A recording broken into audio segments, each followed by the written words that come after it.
I don't think I even have an intro for this channel, so I don't know. We gotta make something up. I ain't gonna do just the same intro across every single channel. But hello, I know it's been a long time. I just, for whatever reason, had this resurgence of just loving YouTube, just as much as I did when I first started it. So I'm probably just gonna go through all my channels and really just pick that stuff back up, especially with just being in the process of making a movie for myself, which I'll talk about in a second. It's just the love for just creation as a whole is at an all-time high, tends across the board, and I really just want to take everything I'm doing as serious as possible. So yeah, we're back. Before the video starts, I want to go ahead and say that if you have any movie recommendations whatsoever, drop them in the comment section. I was originally doing a series where I kind of go through all the movies that people said were classics, but that's been an ongoing series for like the past probably like 2-3 years at this point, and it's such an easy task that should have taken me a month that has lasted me until 2026. So which I've probably seen all those movies by like happenstance at this point. Honestly, let me just see if I have, because I watch movies all the time and I'll go back and be like, oh, I guess I can knock that off my list, because I've seen probably most of those movies at this point, and I have so many folders I'll probably never be able to find what folder that was even inside of. But yeah, we are back, and if you have any suggestions for movies, I am here to watch them and to critique them and review them, and do whatever you guys feel that this channel needs, in order for this to be like a real thing, basically. But going to the topic of me making my first movie, I'm going to use this channel as a catalyst for kind of starting the promotion and sharing a lot of behind the scenes stuff for this movie. So if you see just like a video titled behind the scenes 1 or behind the scenes 2 or whatever it may be, just let this be known that just don't be surprised by when you see it. This channel will be promotion, and this channel will be me talking about just the processes of making movies, because that's what this is. It's cinematic. If you didn't expect that, then I don't know what it would be.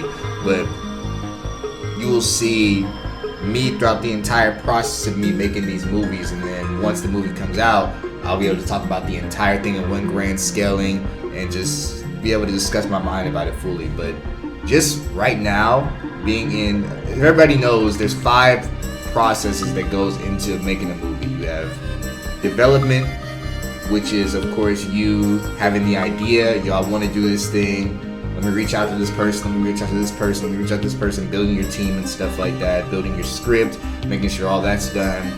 You have pre-production, which is, alright, now that I have my team, we need to start the process of finding locations, we need to find the process of getting the right equipment, just everything that you need before the actual production starts. Then you have the actual production of it, which for me, that starts in April, so I have 3 months, which gives me kind of a good soft little pillow for pre-production, which is what I really wanted to do. I went to my assistant director and was like, yo, because it's my first movie, and even though it's a short film that is trying to be like a springboard into an actual real feature film, I want to take this as serious and treat this like it's a full feature project. So let's give an entire year to kind of focus and really hammer down that this is important, and give us as much time as we need to be able to make this as perfect as it can be. So having 3 to 4 months full of pre-production for a short film, I feel like is amazing, and we're doing things right, and we're doing things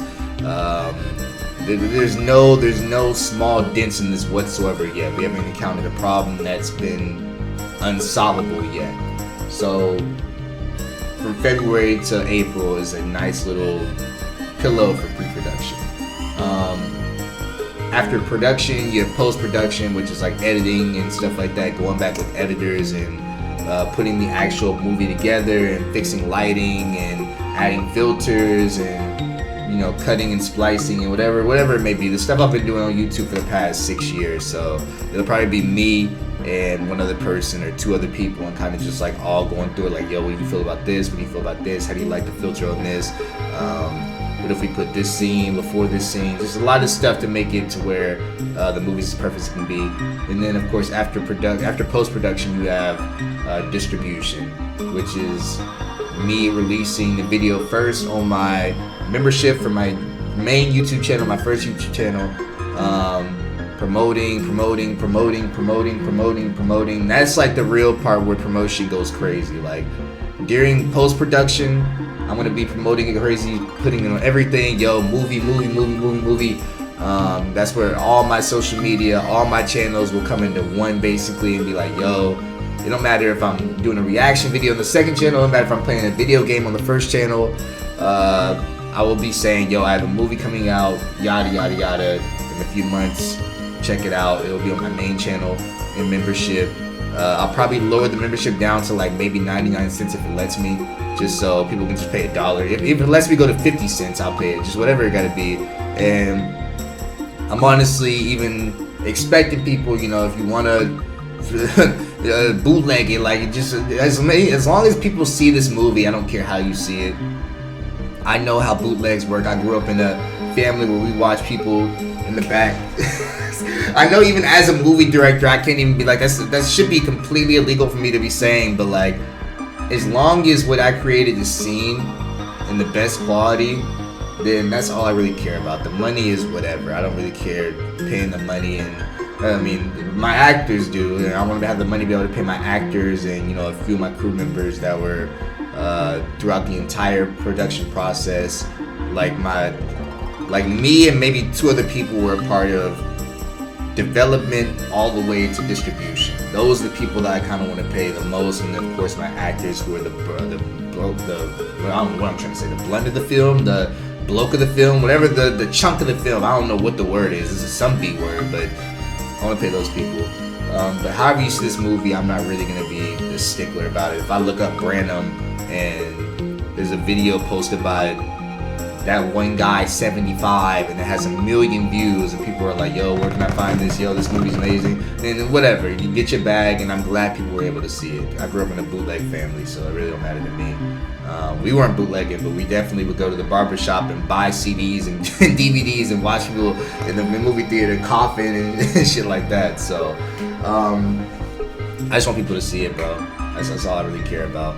And I guess to kind of just finish this conversation of the movie and just the entire video as a whole, I will be critiquing all videos from now on with the lens of how hard it is to make a movie. Like, I know we as viewers, trust me, because I was a viewer for the first 25 years of my life. Like, I completely understand why we critique things and how we critique things and stuff like that. But now that I'm actually making a movie, I cannot stress how difficult this process is. Like, this is one of the most hard things I've ever done in my life, if not the hardest thing. Like, just to kind of make it easier for you, every single thing that you see on a movie is dedicated to one single person.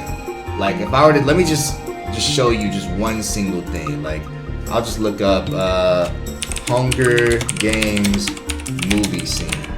I'll just look up some random scene and just explain to you exactly.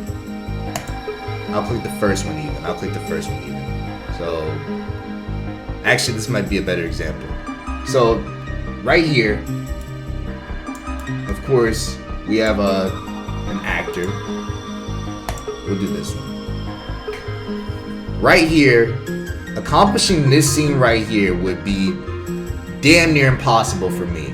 So just to start the bulk of the I don't know why I keep wanting to say that word, the bulk of things, you have a person that needs to design this outfit right here, a different person that needs to design this bow and arrow, this weaponry right here.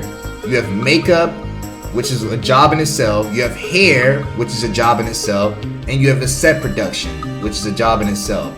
So just from one scene right here, you have 1, 2, 3, 4, 5 jobs. Not counting the actor, not counting the cameraman, not counting actually, yeah, let's get into that, yes. So with these 5 jobs, you have the cameraman. Of course, one single camera. We're seeing one single angle, one single scene. But in this scene, there may be 3 or 4 different angles. That might be either one camera filming from those different angles, or it could be 3 cameras. You have camera A, camera B, camera C, which is 3 jobs, if so. But it's only one scene, so let's stick it to one. So that's 6 jobs with the cameraman. With lighting, that's technically 2 or 3 jobs. So you have the key light right here, which is the main light that you see on her face, and that's what's illuminating her face. And then from the side, you have a different type of lighting. I forgot what it's called, but it's like a focus light or something like that.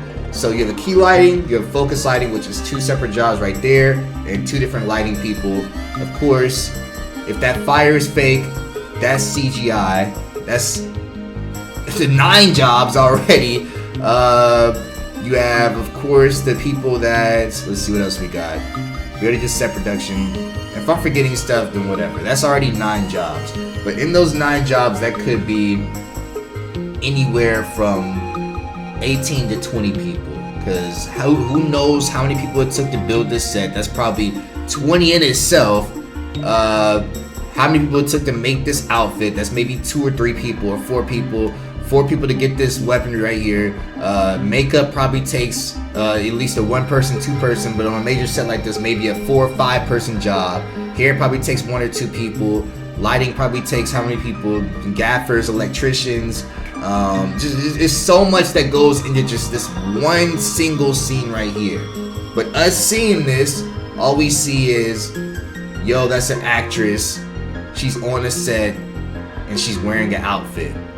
But you don't really put 2 and 2 together that just this one single scene right here probably is put together by at least 30 to 40 people, and I'm not even over exaggerating. There's so much that goes into just this one single scene, and this is an entire 2-hour movie. Like, you have different outfits, you have background actors, you have different versions of lighting. This is a key light coming from the left angle. This is a key light coming from the right angle, shining off his reflection. There's so many lights just in different angles to illuminate, to make it look like it's daytime when they're actually on the set. This is probably a set or a CGI. Different outfit right there. Different bow and arrow right there. That's a whole different team right there. Different hairstyle. Key lighting coming from the left, shining off her forehead, and key lighting coming from the right, shining off her jacket right here. The leaves, I don't know if they're CGI or real, but if that's a set production or post-production team. Like, it's a lot that goes into it. Just one single scene, and now you got to think that this is an entire movie full of just you having to do stuff like this. Makeup has to go crazy right here. It's not really a scar on her face. It has to really look like a scar from the makeup team. A different bow and arrow, different arrows, different outfits. Like, I can just click through. What we click through? Like maybe 6, 7, 8 different teams or 8 different scenes. Thousands of people probably worked on that. So once you kind of like realize that so much goes into making movies, and even if you were to go to, what's an indie film? Indie movie. Even if you were to go to an indie movie and something like on the just lowest level of things, any of these movies right here are, let me spin through my camera. Any of these movies also take a huge production. Any of them, anything that you see. Like, this was an indie film. And that's kind of on the same route that I want to go on. Ryan Coogler, somebody I look up to a lot. I've seen so many of his videos now. Of just like watching interviews and just listening to him talk.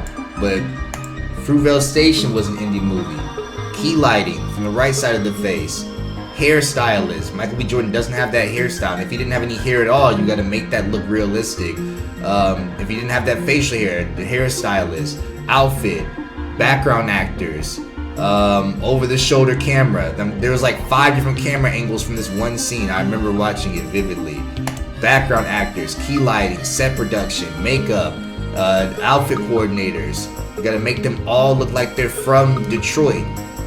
So you got to have somebody go to Detroit, talk to people, figure out what they're wearing. This is a period piece that took place in like 2002. Gotta make sure they all have flip phones. Gotta make sure all realistic 2002. Like all these things matter. All these things matter. And this video is going a lot longer than I wanted it to, but it's just kind of me explaining how hard it is to make a movie that we don't think about.